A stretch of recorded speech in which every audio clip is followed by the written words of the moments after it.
দলীয় চাপের কারণেই আপাতত শপথ নিচ্ছেন না একাদশ জাতীয় সংসদ নির্বাচনে বিজয়ী বিএনপির নির্বাচিত সংসদ সদস্য। দলের সিদ্ধান্ত অমান্য করে শপথ নিলে বহিষ্কারের ঝুঁকি রয়েছে সদস্য পদ হারানোর সম্ভাবনাও। তাই দলের সম্মতি ছাড়া শপথ নিতে চান না তারা। বিএনপি নেতারা মনে করছেন দলীয় সিদ্ধান্তের বিরুদ্ধে গিয়ে কেউ শপথ নেবেন না। সংসদ সদস্য হিসেবে শপথ নিতে আগ্রহের কথা জানিয়ে দলীয় সিদ্ধান্তের অপেক্ষায় ছিলেন একাদশ সংসদ নির্বাচনে বিজয়ী বিএনপির নির্বাচিতরা। তবে শেষ পর্যন্ত দলের পক্ষ থেকে আসে নেতিবাচক ঘোষণা। নির্বাচিত এমপি তারা শপথ নেবেন না, এটা আমাদের দলীয় সিদ্ধান্ত। নির্বাচিত নেতারা জানান দলীয় সিদ্ধান্ত অমান্য না করার পরামর্শ দিয়েছেন দলের মহাসচিব।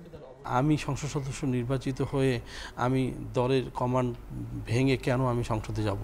তা আমি চাই না যে আমি দলীয় সিদ্ধান্তের বাইরে গিয়ে শপথ নিয়ে আমি মীর জাফরের ভূমিকায় আমাকে মানুষ দেখবে। যদি সরকার নমনীয় হয়, যদি মনে করে তাকে প্যারোলে নয়, যদি বেলেবল সেকশনে তাকে জামিন দেওয়া হয়, অবশ্যই আমরা এই বিষয়টা ভেবে দেখব। উনি আমাদেরকে সতর্ক করেছেন, একরকম বলা যায় যে দলীয় গঠনতন্ত্রের ব্যাপারেও আমাদেরকে অবহিত করেছেন এবং দলীয় সিদ্ধান্তের বাইরে ব্যক্তিগতভাবে যেন আমরা কেউ কোনো পদক্ষেপ গ্রহণ না করি।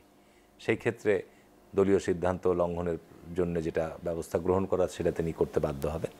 কেন্দ্রের সিদ্ধান্ত অমান্য করবেন না নির্বাচিতরা, এমনটাই মনে করছেন সিনিয়র নেতারা। এমনকি গণমাধ্যমের সঙ্গে এ নিয়ে কথা না বলার নির্দেশনাও রয়েছে। আমাদের যে 6 জন তাদেরকে নিয়ে অলরেডি আমাদের মহাসচিব কথা বলেছেন দলের সিদ্ধান্ত অনুযায়ী, এবং পরিষ্কার বলে দেওয়া হয়েছে তাদের যে তারা দলের সিদ্ধান্তের বাইরে কিছু করবে না এবং কোনো কথাও বলবে না। কাজে আমরা বিশ্বাস করি না যে তারা কেউ দলের সিদ্ধান্ত অমান্য করে সংসদে যাবে।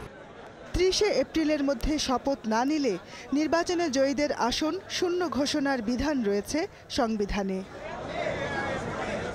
Jahanara Parvin, independent news, Dhaka.